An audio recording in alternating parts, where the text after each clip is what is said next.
বোরো ধান কাটার মৌসুমে টাঙ্গাইলে দেখা দিয়েছে ধান কাটার শ্রমিক সংকট। আরো জানাতে সরাসরি যুক্ত হচ্ছেন সহকর্মী অভিজিৎ ঘোষ।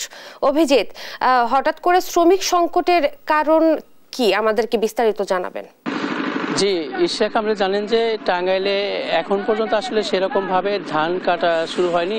তারপরেও এই জেলাতে শ্রমিক সংকট দেখা দিয়েছে। যে শ্রমিক পাওয়া যাচ্ছে সেটি 600 থেকে 800 টাকা পর্যন্ত শ্রমিক নিতে হচ্ছে কৃষকদের। এবং আপনি জানেন যে টাঙ্গাইলে এই যে এই ধান কাটার মৌসুম শুরু হয়েছে, সেই বড় মৌসুমে এই টাঙ্গাইলে এখন বর্তমানে ধানের বাজার রয়েছে 1000 থেকে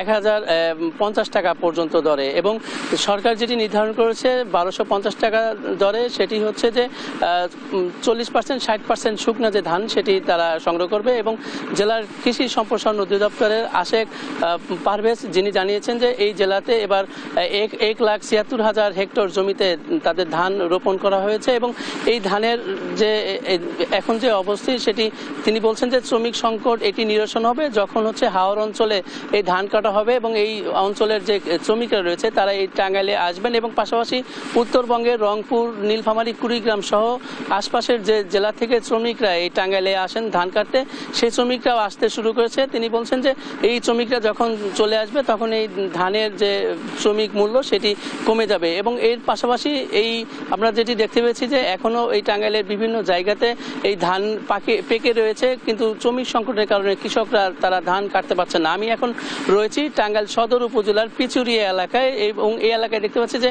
এই বিশাল চক এলাকায় সেটি ধান পেকে রয়েছে। কিন্তু এই কৃষকরা বলছেন যে তারা যে শ্রমিক পাওয়ার কথা, যে দিনমজুর রয়েছে তাদেরকে পাওয়া যাচ্ছে না। এবং যা পেয়েছেন তারা এই শ্রমিকের দাম বাড়তির কারণে আসলে ধানের যে মূল্য সেই মূল্যর থেকে তারা কিন্তু এই শ্রমিক নিতে পারছে না। এবং এই ধান রোপণের যে খরচ এবং যে এই ধানের যে আবাদ হয়েছে, তারা বলছেন যে কিছু কিছু এলাকাতে পোকার আক্রমণ হয়েছে, যে পোকার আক্রমণে চিটা ধান হয়েছে, যে কারণে এই ধানের যে তাদের যে কাঙ্ক্ষিত ফসল সেটি কিন্তু পাচ্ছেন না। যে কারণে সব মিলে এই যে এবারে ধানের বড় মৌসুমে এই জেলাতে তেমন কৃষকদের লাভ হবেন না এমনটি বলছেন কৃষকরা। আর কৃষি সম্প্রসারণরা বলছেন তারা দ্রুতই এবার যে ধানের আবাদ হয়েছে সেই আবাদে তারা তাদের লক্ষ্যমাত্রা অর্জিত হয়েছে। টাঙ্গাইল থেকে এই ছিল বড় ধানের আবাদ নিয়ে